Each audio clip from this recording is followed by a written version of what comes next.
Hi everyone, this is Niki Rowland and today I have layout for Bramble Fox. I am using the April Fox box and I'm focusing on the Embrace Chaos title. I'm also using one of the cute cameras, and I've also put onto my layout some geotags from the summertime and some red hearts as well. So I've got lots of Bramble Fox perspectives packed onto this layout actually. Okay, so I'm doing something a little bit different today. I'm using the Little Dreamer collection by Echo Park for my vehicle obsessed toddler, and I just fell in love with this paper as soon as I saw it. It's a road map and it's got cars and trucks and houses and aeroplanes and all sorts of things on it, and the road. So I really love this.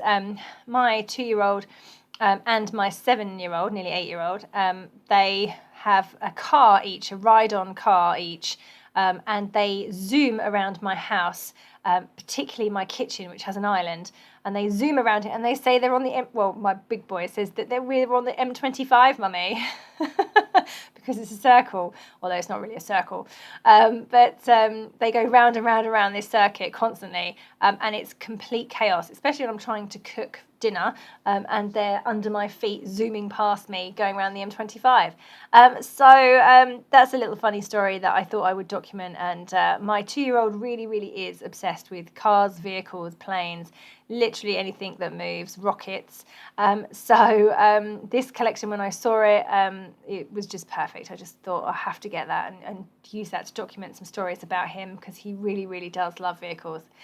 So the Embrace Chaos perspective in the April Fox box is ideal for anything to do with my 2-year-old, because literally the words Embrace Chaos could just sum up my life. I could probably do 20 layouts using this same title, because life is pretty chaotic when you have a little one running around. So with this paper, I decided that it is extremely busy, and to use it as a full background was going to be quite tricky, but you know, I didn't want to waste it and use the other side, even though the other side's very cool as well, but I definitely wanted to feature this side. So what I did was I cut out a big area at the bottom there to give me some plain white space on the layout, and that just made things a little easier to work with, and it just made it seem a little bit less busy, although this layout is extremely busy, but it was, you know, it would have been even more busy if I'd left that big chunk at the bottom as well. So you can see what I've done. I've trimmed out that bit from the bottom. I've left myself some white space. I've trimmed the whole thing down, and then I stuck the paper onto white card, trimmed the whole thing down to about 11.5 inches square, and then I've mounted it onto a navy blue cardstock background, just so that it has a border, and it just makes it kind of closes it in a little bit, gives it a good edge. Yeah, border was quite important on this one, I think. So now I've got to work out what I'm going to do with my photos. I obviously they've got to go in the area where there's some white space, or certainly the title does. So I'm just trying to work out how best to do that. Should I use one photo or should I use two? One is blurred, so not a very good photo, but the other one is crisp, so I could just use one, and they are of the same thing effectively, so yeah, I could definitely do that. I'm not quite sure where the Embrace Chaos is going to go. It sits quite nicely in that gap where I've got it right now, but I keep moving it around, and eventually I do settle on somewhere else. Yeah, now I'm just trying the one photo, and I want to build up some layers behind my photo, but I don't have the paper with all the journaling cards on, the 3x4s. Not sure why. Normally I would buy that. Maybe I just, I have been trying lately not to buy every single paper in a collection just because it's available. Trying to limit what I buy, and therefore only pick out my favourite papers from the collection. So it might be that I axed that one, or maybe it wasn't available, I don't know. Anyway, I don't have it, in which case I don't have anything to mount my photos on. I have got other cut apart sheets, but they are bigger journaling cards, so they don't work for mounting little photos like this. So I'm going through the ephemera and seeing if anything will work there. But everything is quite busy, which would work brilliantly on a white background, but not on this very, very busy background. So I'm trying to work out what I can put behind my photos that won't get lost in the remaining patterns on the background.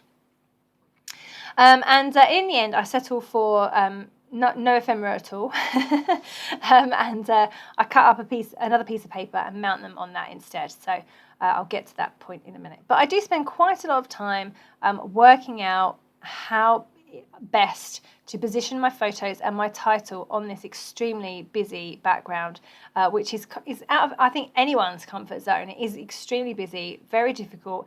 It's a white background with lots of colourful icons on, so it doesn't read as a solid, and therefore those are always very, very tricky to make look, not too crazy. So yeah, this is quite a challenge for me to get this looking okay. I think I just about achieved it.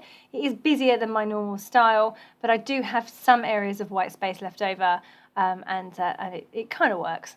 Okay, here are my photos. I've mounted them onto another piece of paper, and it's quite a dark paper, a dark blue with white stars, and it just gives my photos that pop without having all different patterns behind the photos that I would have had if I'd used the ephemera.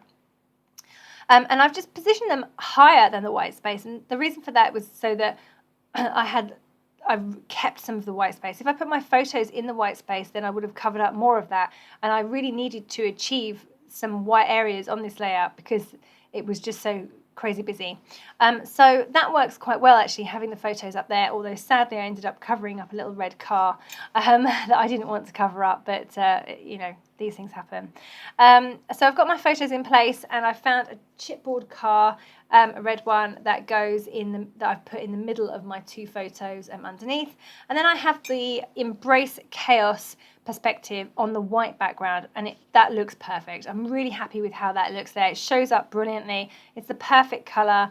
It sits the perfect size. It sits perfectly under my photos, and it has kind of centre stage there. It's not lost at all in any of the other embellishments or the background. If I'd tried to put it on the background, all the different colours would have shown through the letters, and then you wouldn't have been able to read it as well. So the fact that it's gone directly onto white is really good. I'm really happy with how that's looking. To the left of my photo, I've added one of those cute cameras. I love the frosted perspectives that have the etched detail. They're really cool. They come in a whole set of these cute cameras, so I think I've got one left of my set now. So I thought that one could go nicely there. And I also had some geotags left over from the summer that I wanted to get used up. We aren't traveling anywhere at the moment, so I figured that they were perfectly good to use on a road map, because whenever I go out in my car, my sat nav shows me where I am with a geotag. So yeah, perfect. So those two are in place. I'm just creating a very small cluster around the bottom left side of my photo with the camera, the geotags, and a little house that I fussy cut from the piece of paper that I removed from the bottom of the layout. I've got my car in the middle. I've got two Bramble Fox red hearts over on the right hand side. I had red heart. I love hearts. I love anything. I love them in any colour, basically, is what I'm trying to say.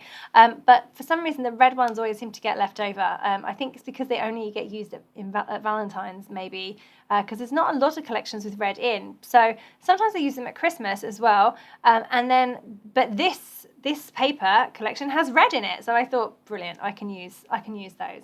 I've added some of those in because I do have quite a few red hearts in my stash. No other colours, just red. So it's good to get those used up.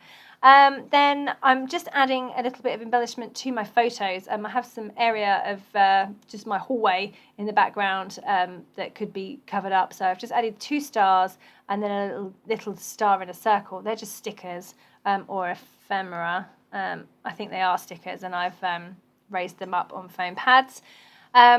I've got a fussy cut orange truck just to the left of Embrace Chaos, just adding some fussy cut trees. Underneath Embrace Chaos, I've added the words beep beep. That was cut from a piece of ephemera. Little sticker that says play all day, and then I've got a fussy cut train at the bottom. That is also from the piece of paper that I removed from the bottom of the layout. And then over on the left hand side, I thought I'd create another small cluster. I really loved that play all day piece of ephemera, and I wanted to get that in. And then above that, I've just added a sticker that says vroom. And then to the left of the play all day, I added a police car sticker, and then just over on the right, I've added a little red car puffy sticker. So all together, I've just got that little cluster going on down there, just to add a little area of interest in that white space there. So now I'm just going to spend a little bit of time getting everything stuck in place. Oh, I'm adding some a red heart to that little cluster as well. And I say I just need to get everything completely stuck in place now before I move on to the final stages. I just added a tiny little red sticker to the geotag. That one there was just a plain one, completely plain. Whereas some of the others have got circles cut out of them or stars, but that one was a plain one, so I thought I'd add my own little star sticker onto that bit there.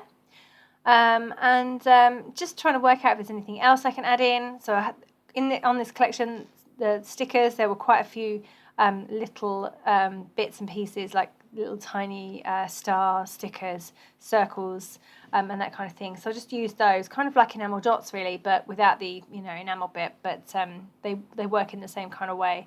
So I just added those around the Embrace Chaos title, and really I can't add much more to this layout. It's very busy already, and I just need to restrain myself and not keep adding and adding and adding. It doesn't feel like there's much on there, but it's so busy that I really can't add that much. So just finishing off now with some splatters of black Indian ink, and just in that area just below the photo, and then over on the left hand side where I have that little cluster. And then I've handwritten my journaling in the space between the stickers and the train at the bottom. And that's it. That's all finished. It was quite a quick layout because, as I say, there wasn't a lot I could put onto it. But I think I did pretty well with using up quite a few Bramble Fox perspectives, and I love the Embrace Chaos title. Okay, so that's me all finished. Thank you so much for watching me today. That was Niki Rowland for Bramble Fox.